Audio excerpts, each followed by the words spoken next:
오늘 하나님의 침묵이라고 하는 제목으로 하나님의 말씀 함께 나누도록 하겠습니다. 광주에 사는 군대 선임이 계십니다. 미술 작가신데요. 흙으로 조소 작품을 만드십니다. 이 작품을 만드는 과정의 사진을 제가 본 적이 있는데, 가장 먼저 이 나무 토막과 철사로 이 조소 작품의 뼈대를 세웁니다. 근데 저는 도통 그 뼈대를 보면서 이게 어떤 작품이 될지 가늠을 할 수가 없었습니다. 그래서 그 선임께 물어보았는데요. 이 작가는 이 머릿속에 이미 완전한 이 작품에 대한 그림을 그려놓고 그리고 만든다라는 것입니다. 사랑하는 성도 여러분, 저와 여러분의 인생의 작가이신 이 하나님은 저와 여러분을 만들어가고 계십니다. 저와 여러분은 그 과정을 통해서 이것이 나에게 필요한지, 이 뾰족하고 거친 것이 내 인생에 무엇이 될지 알 수 없지만 하나님은 그것을 통해서 저와 여러분의 인생의 뼈대를, 신앙의 뼈대를 세워나가시는 줄 믿습니다. 때때로 하나님은 침묵하시는 것 같아 보여도, 우리의 간구와 기도 가운데 거절하시는 것 같아 보여도 분명한 것은 작가이신 하나님은 저와 여러분을 작품으로 만들고 계신다는 것을 기억하시기 바랍니다. 오늘 본문에서도요, 하나님이 만들어 가시는 작품과도 같은 한 여인이 등장합니다. 그러나 아직은 뾰족한 철사와 거친 강목으로 덧대놓은 것만 같은 버려진 폐품처럼 보이는 인생입니다. 바로 오늘 본문 가운데 등장하는 가나안 여인인데요. 그 여인은 귀신 들린 자의 어머니였습니다. 딸이 흉악한 귀신이 들렸고 딸이나 어머니나 참혹한 고통 속에서 살아가고 있습니다. 이 본문의 이야기가 워낙 유명하기 때문에 잘 아시리라고 생각합니다. 개 취급도 굴하지 않고 끈질기게 매달리고 이 부스러기 은혜라도 받고자 하여 기적을 얻어낸 것처럼 보이죠. 딸은 낳았고요. 평생 자책하며 고개를 들지 못하고 살아가던 이 여인은 귀신에게 빼앗겼던 자신의 딸을 되찾았습니다. 간절한 기도, 포기하지 않는 매달림, 이 개취급도 굴하지 않는 겸손, 이 여인의 믿음이 정말 대단해 보였습니다. 그런데 여러분, 이 말씀을 묵상하면서 점차 주목하게 되는 부분은 이 여인의 매달림, 간절함, 그것보다 더 먼저 계시는 예수님, 그분의 말씀과 행동이었습니다. 이 예수님은 자신에게 다가오시는 병자를 거절하신 적이 없습니다. 다 고쳐주시지 않으셨습니까? 그런데 이 마태복음 15장에 나타나는 예수님의 말씀과 행동은 너무나 낯설죠. 다 같이 우리 한번 본문을 다시 한번 읽어보겠습니다. 21절부터 우리 같이 함께 합독해 봅니다. 예수께서 거기서 나가사 두로와 시돈 지방으로 들어가시니 가나안 여자 하나가 그 지경에서 나와서 소리질러 이르되 주 다윗의 자손이여 나를 불쌍히 여기소서 내 딸이 흉악하게 귀신 들렸나이다 하되 예수는 한 말씀도 대답하지 아니하시니 제자들이 와서 청하여 말하되 그 여자가 우리 뒤에 소리를 지르오니 그를 보내소서. 아멘. 이 이방인인 가나안 여인이 주 다윗의 자손이여 나를 불쌍히 여기소서 내 딸이 흉악하게 귀신 들렸나이다 라고 외치고 있지만요, 이 예수님의 반응은 싸늘합니다. 23절에 보면 예수님은 한 말씀도 대답하시지 아니하십니다. 수차례 이 제자들이 제발 예수님 그냥 돌려보내시든지 해달라고 간청을 하기까지 소리 지르는데 예수님은 침묵하십니다. 여러분, 이럴 수 있나? 예수님, 내가 알고 계시는 예수님이 맞나? 라고 하는 생각이 들지 않으세요? 이 본문의 결론으로 건너가 보면요, 결국 예수님은 문제를 해결해 주셨고 그 여인의 딸은 나았고 귀신은 떠나갔습니다. 끈질긴 믿음, 이 자존심도 다 버린 간청, 그것 때문에 문제를 해결받았구나 이렇게 덮어놓고 우리가 지나간다면 쉬운 본문일 수 있습니다. 그러나 이 말씀 안에 예수님의 이 낯선 이 모습 안에서 하나님 우리에게 무엇을 말씀하시는가, 분명히 더 깊은 은혜와 메시지가 있습니다. 왜냐하면 단순하게 이 여인이 자신의 딸의 치료가 너무 간절해서 매달렸던 거라면, 여러분, 그 간구가 거절당했을 때 울며 불며 항의를 해야 그것이 정상 아니겠습니까? 정말 친엄마라면 여러분, 치료를 거부하는 의사 앞에서 쳐다도 보지 않고 대답도 하지 않는 그 의사에게 눈이 뒤집히고 화가 나서 욕이라도 해야 정상 아니겠습니까? 그러나 이 여인은요, 뭔가 눈치를 챘던 여인이었습니다. 이 예수님의 차가운 거절과 침묵 속에서 나의 삶의 문제를 해결하실 하나님을 이 여인은 발견한 것이죠. 결코 실망하지 않고 흔들리지 않습니다. 오늘 저와 여러분도요, 이 가나안 여인이 발견한 그 하나님을 만나는 시간이 되시기를 원합니다. 여러분, 그렇다면 이 가나안 여인이 발견한 하나님, 그리고 저와 여러분이 발견해야 하는 그 하나님은 어떤 하나님이십니까? 침묵하셨지만 찾아오신 하나님이십니다. 우리 같이 한번 따라해 보겠습니다. 침묵하셨지만 찾아오신 하나님이십니다. 아멘. 여러분, 처음부터 예수님은 조금 이상하시죠. 그렇게 소리를 지르는데도 뒤도 돌아보지 아니하시고 대답도 하지 아니하시지 않습니까? 그런데 이것에 대한 실마리를 찾기 위해서요, 우리는 본문의 시작을 다시 한번 보기 원하는데요. 오늘 본문의 시작 마태복음 15장 21절입니다. 우리 같이 한번 읽어보겠습니다. 시작. 예수께서 거기서 나가사 두로와 시돈 지방으로 들어가시니. 아멘. 거기서 나가사와 들어가시니를 한번 주목해 보시기 바랍니다. 어디서 나가셨고 어디로 들어가셨는가? 어디에 계시다가 나가셨는지는 알 수 없지만 일단 예수님이 지금 두로와 시돈으로 들어오신 것은 우리가 본문을 통해서 알 수가 있지요. 여러분, 이 가나안 여인을 만나러 오신 이 두로와 시돈은요, 이스라엘과 상관없는 이방 땅입니다. 역사적으로는 이 아수르의 침략을 받았고요, 바벨론과 페르시아, 이 그리스에 이어 로마까지 끊임없이 지배를 받았던 땅이죠. 유대인의 눈에 보기에는 이 두로와 시돈은 심판의 땅이요 저주의 땅이었습니다. 예수님은 3년의 공생의 기간 동안에 한 번도 이 이스라엘의 지경을 벗어나 보신 적이 없습니다. 물론 사마리아를 가로질러 가신 적은 있지만 사마리아도 북이스라엘의 수도죠.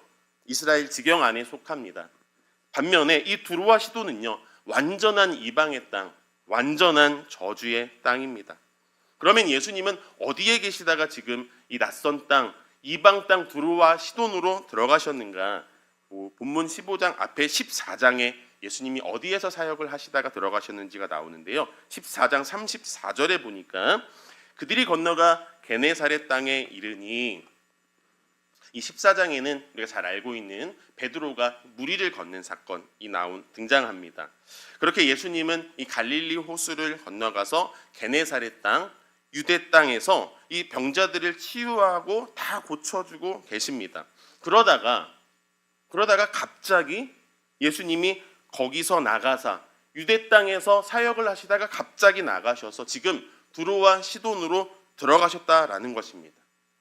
그리고 두로와 시돈에 들어가셔서는 다른 말씀이나 강화나 치유의 사건이 전혀 없습니다.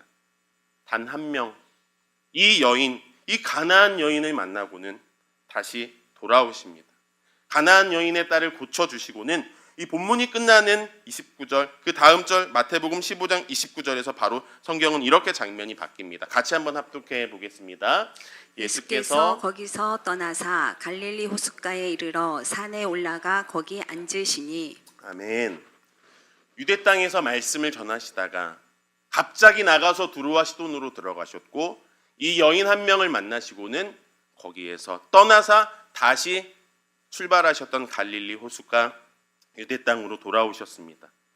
그러니까 이 사건은요, 예수님이 이스라엘을 떠나 친히 이방까지 찾아가서 단 한 여인, 그 여인의 딸을 고쳐주시고는 돌아오신 단 한 번의 사건, 유일한 사건이라는 것이죠.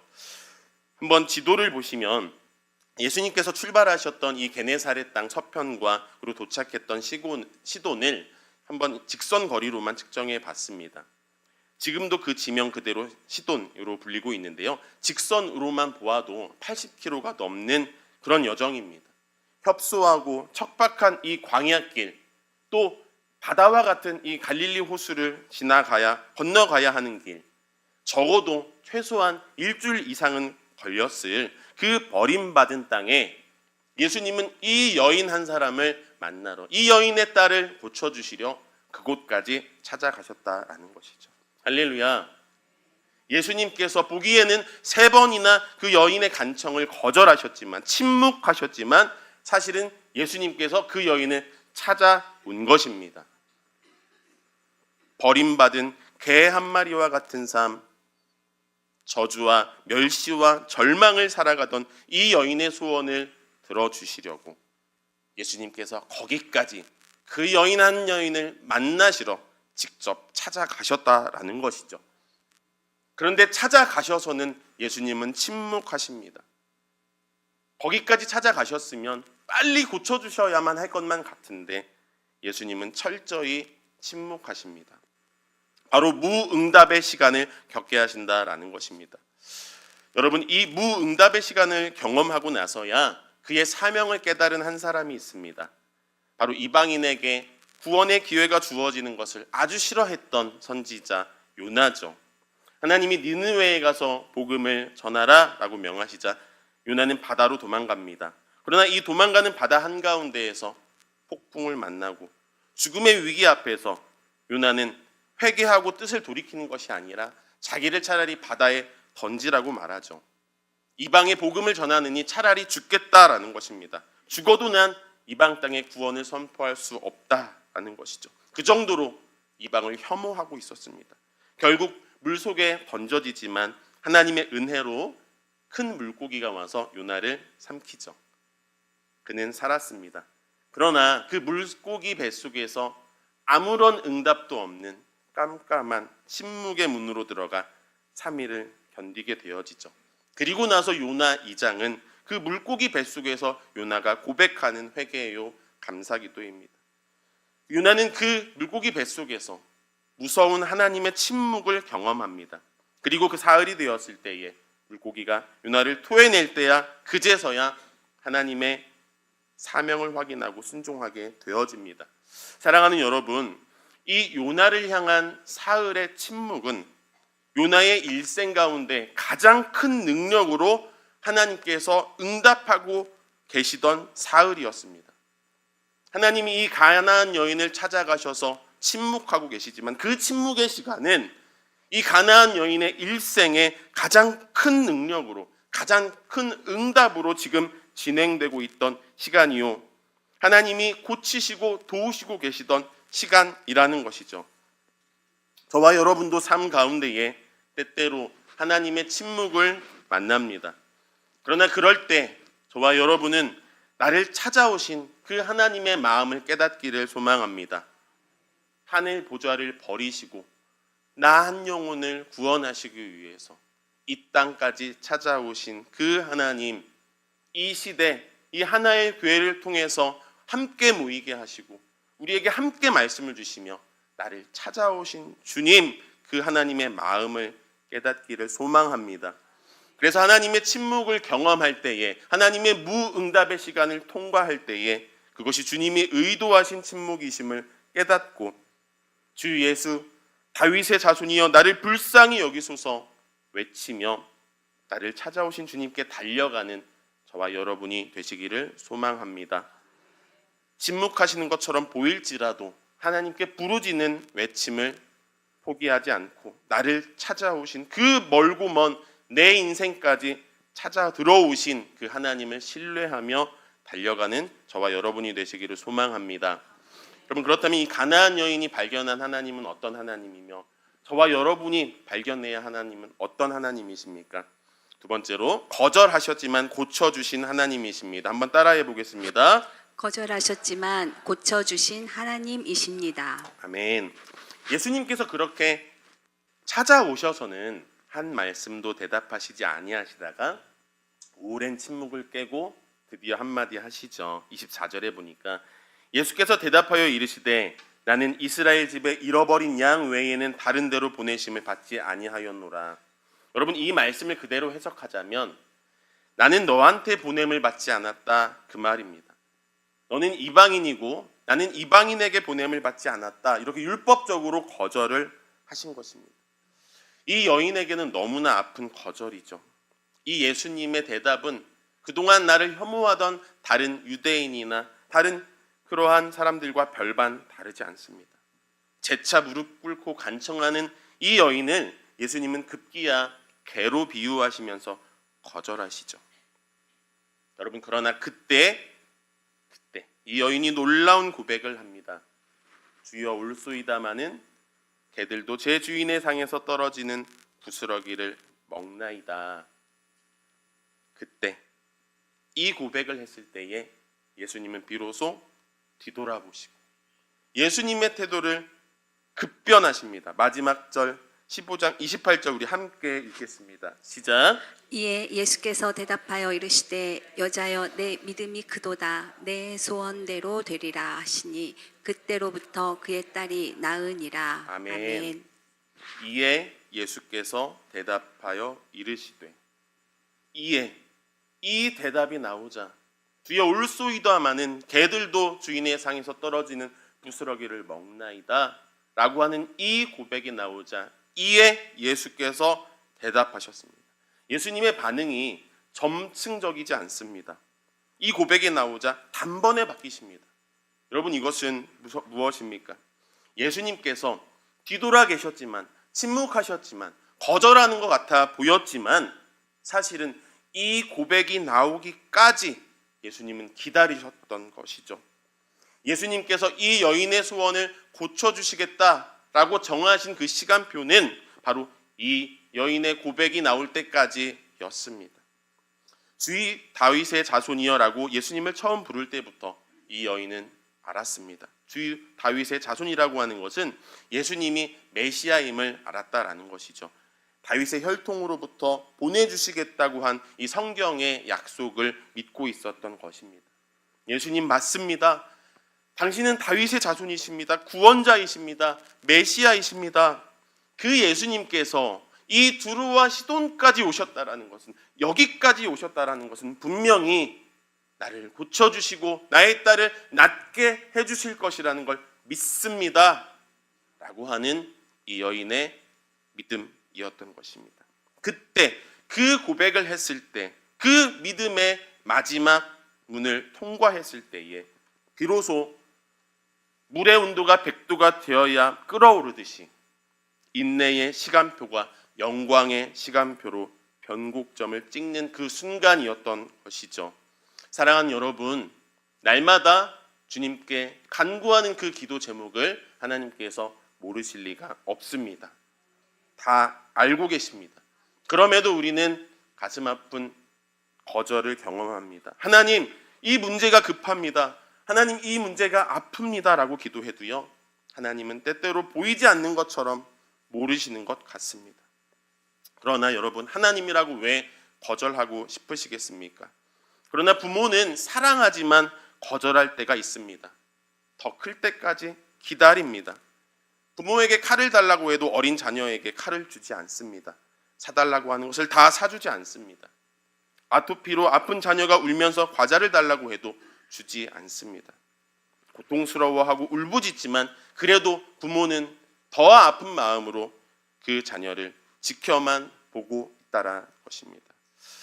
이 하송이도 어릴 때요, 아토피가 심했고 지금도 좀 있지만 아주 많이 치유가 되어졌습니다. 저희 첫째 아들 이름인데요, 이 날마다 밤새 긁느라 잠을 자지 못했고 이 하송이가 긁는 소리에 제가 잠에서 자주 깼습니다. 긁는 소리가 얼마나 컸으면 제가 잠을 깼겠습니까?